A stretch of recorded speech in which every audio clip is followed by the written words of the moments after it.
Reni Media. Subscribe. Waliwo ki screenshot ekigenda maaso n'okuba nga kitambula nga ki screenshot kino kiraga nti waliwo omuntu eyasindikidde Rema ka message mu DM ye awo ku Facebook oba ku Messenger ng'agezaako okuba ng'amumalamu amaanyi ku nsonga z'oluyimba lwe olupya lwe yafulumizza.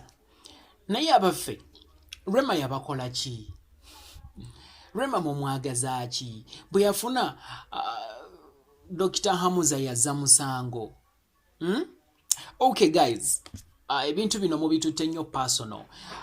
Reni Rogers gemanya gange oli ku Reni Media kwokyali kwe tutambuliza ensonga zino. Emabegako navuddeyo nenkola video nga ngezaako okureviewinga oluyimba lwa Rema olupya olumanyiddwa nga Ekyama. Trust me, musically, it's a good song and it was produced by an experienced producer. Naye eri abantu abalukubyemu ebituli ngera bwe mujjukira bwe bakuba ebituli mu luyimba lwa Clear ne video eyo bagikubamu ebituli bingi yoga nga bagambye bino tebijja kukola bakozeemu awo bugundi bukyawo bu challenges obudimeaninga naye lwasigala lugenda mu maaso era lwakuba hit ne lubeerera ddala massive.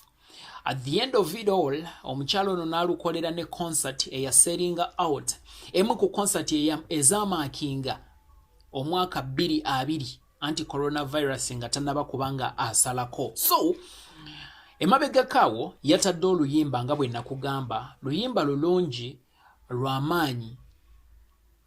Abawagizi be bagamba nti kituufu lw'amaanyi nnyo nnyini ddala. Naye ate eriyo n'abalala abataalwagadde. Naye ate ne bwe baba tebaalwagadde tekirugana kuba nti mu reality lulungi. So waliwo omukulu omu eyagenze mu DM ya Rema Namakula okusinziira ku screenshot ye nebadde ezunga mu bantu. Nawandiika n'agamba nti tusaba luno oluyimba olukuumire ddala ng'Ekyama oleme kwonoona ssente zo mbw'olukolera video. Lufu lwonna lulinga speech ya anyways, naye watujuuze nnyo. Omukulu ono bw'atyo bwe yawandiise mu DM ya Rema. Waliwo n'akalala ka screenshot akabadde katambula nga Rema mbu yapostinze ku mukutu gwa Facebook ng'agezaako okuba nga ayogera ku kintu kino naye nga tabadde ye kubanga eyo page eruningibwa muntu mulala si Rema kennyini ng'omuntu. Naye nga bannayuganda kiki? Rema yabakola ki? Bannange tuwelcaminga ekintu kyaffe kikoleddwa wano e Uganda.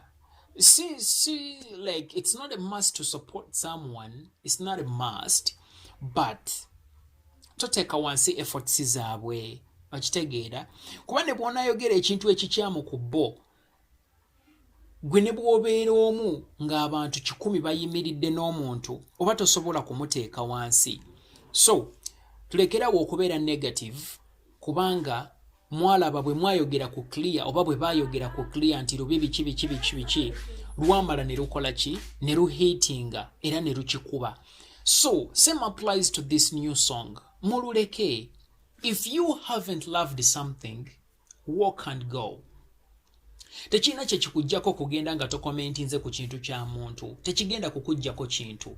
Namwe abajja ku videos zaffe ne muteekako ebigambo byammwe ebiri negative. It's fine. Bw'onaaba tokomentinze sigenda kukunenya. Omuntu oyo yekka ayagala okukomentinga okuexpressinga endowooza ye nga terina muntu gwevoola. Ali okay. Tekirina buzibu. You're free to express your idea. Naye ate buli lwojja ng'oyexpressinga idea yo ng'ovuma omuntu omukola biki, you guys mujja kuleetera abantu ebizibu n'emitima emikyamu n'enjogera embi. Bw'oba oyina kigundi kigrudge ky'oku muntu oba ng'oyina agazibugo togaleeta ku kuki ku post ya muntu oba ku video ya muntu oba ku waka w'omuntu. It takes time to write music. It takes money to buy music. N'ogenda mu studio n'osasula producer oguze oluyimba osasudde producer alukoze olutaddemu promotion and someone is coming out there ali eyo oluusi ne data afunye wa mwezi buno bu 20 mbs azatandise okwogera obugambo bwe akumalamu amaanyi. You guys mwetereze bambi muleme kubanga ate mwagala okumanyika ku bantu okitegeera. Nze bwe nkola video ng'owulira tojagala tambula ogende, nze sikuyinaako obuzibu era sijja kunyiigira nti tewa komenti nze. I'll be fine with it. Bwe nkola video nga tojagadde tompa kivibe kyo kiri negative, you're free to walk away and go. Omuntu bw'akola ekintu nga tokyagadde, it's fine, just go. Tomanyi kigambo kitono ekyo kyogenda kwogera effect gye kisobola kuteeka ku muntu. Tomanyi ebyo bigambo bisatu byogenda okuwandiika ngeri ki gye bigenda kukwatamu muntu oyo kumuzza wansi. You guys temumanyi haso bantu gye bayitamu okitegeera.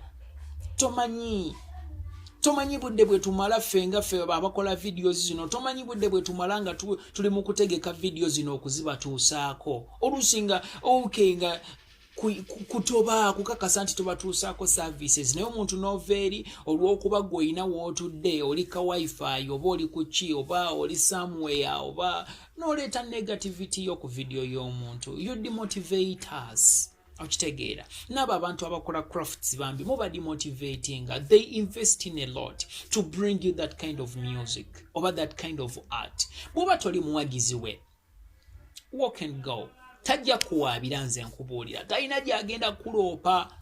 Oyo amwagala ajja munyumirwa, atamwagala kiryoke. Okitegeera. So, for those who love our videos, you like them, you comment, and you advise us where necessary. Not to gamanti no Renny wanotambula what we appreciate. Namwe abatuvuma tubalaba gye muli. Naye bw'oba toyina kind words eri muntu tobiwandiika kubanga ebigambo ebyo bisobola okuleetera omuntu ate okuba demotivated to the last point. Thank you. Abalabye video eno mwenna mbatumirako mikwano gyange abatulaba nga musinzira mu nsi ez'enjawulo, Saudi Arabia, Jordan, Oman, Qatar, Dubai, abali mu UK, abatulabira wano e Uganda mwebale nnyo mwebalire ddala, abatulabira Kenya, Tanzania, abatulabira mu Rwanda. Thank you so much. We love you so much. Thank you for always keeping up with Renny Media. Thank you for always following us. I want to let you know that we love you so much. We love you so much. Hey, I want to say have a great time, have a blessed day. Renny Rogers be my name, and right about now I sign out.